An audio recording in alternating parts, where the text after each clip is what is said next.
Hello, this is Peter Orker here from Peter Orker Piano Tuition, and I have another Tuesday tip for better piano playing. In fact, this is the second of three Tuesday tips on the same subject, which is controlling dynamics. In the last one we looked at how to create a quiet dynamic, but today we're going to the other end of the scale and we're going to look at loud dynamics. That's fortissimo playing and forte playing, and then dropping to mezzo forte.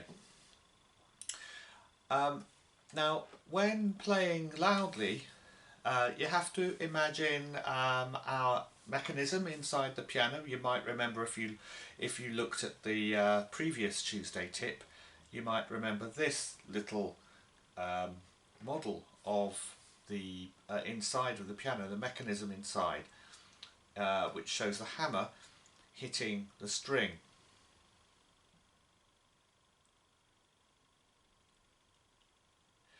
So you might think that creating a loud sound is quite easy, because all you've got to do is make that hammer hit the string as hard as possible. And how would you do that?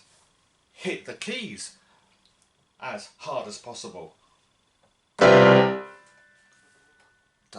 makes a horrible sound, doesn't it? So it's not actually quite as simple as that. There's a little bit more to it. So we want to have something loud, but still a pleasant sound, a pleasant loud, if that's possible. So there are some techniques and tips which I can give you to make that happen. And one of them is not to just start with your hands at the highest level and just crash down on the keys. Oh, horrible.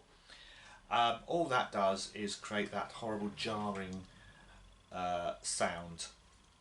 So what we need to do is a little bit more nuanced than that. And you might remember, if you were watching the previous video, that I was talking about the key bed on the key. In other words, the point at which the key stops when you push it down.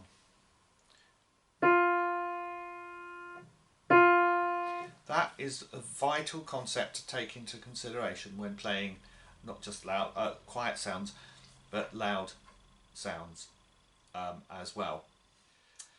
Now here's a famous piece of music which starts off with a very loud dynamic. It's a famous C minor prelude by Chopin, and this starts off with some very loud chords. But notice when I play this, I don't start from a great height and crash down. In fact, my hands are in contact with the keys as I play, like this.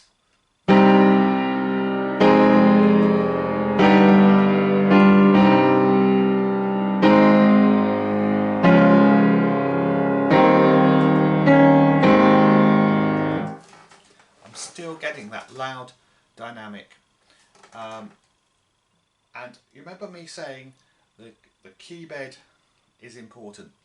Remember when we were talking about quiet notes, you have to know where that stopping point is on the key, and you aim for that point when you're playing gently.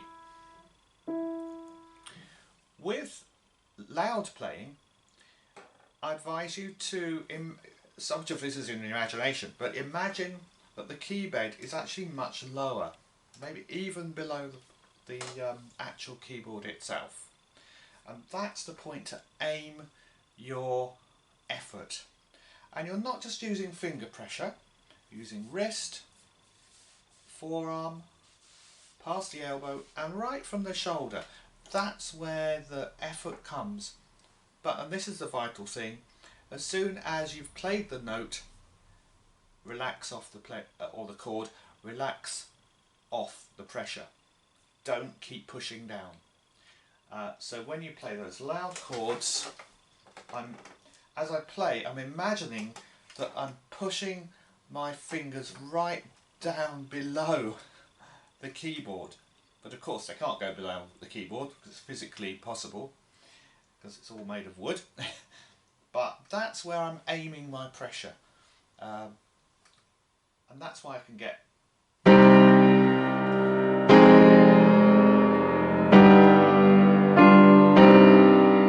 the loud dynamic there. And when you're varying the range of loud from fortissimo to forte to mezzo forte, then basically all you're doing is just relieving a little bit of that pressure as you play the notes. You don't need quite so much. Again, as I was saying with the quiet dynamics, imagine the sound first and then put that into practice as you play it. Well, I hope that was of some use and enjoy exploring the dynamic range from fortissimo to forte to mezzo forte. The principle for each of those is the same, and as with quiet playing, as I mentioned, the imagination, imagining what sound you want to make, and listening very, very closely to the sound you're making as well, just to ensure that what comes out of the instrument matches what you're thinking of in your head. Well, thanks for watching, and look forward to the next Tuesday tip for better piano playing. And the next one will be also about dynamics, but the next one will be controlling crescendos and diminuendos. So if you want to know all about how to make your crescendos nicely shaped and your diminuendos nicely shaped and controlled, then have a look at that one. But in the meantime, it's bye for now.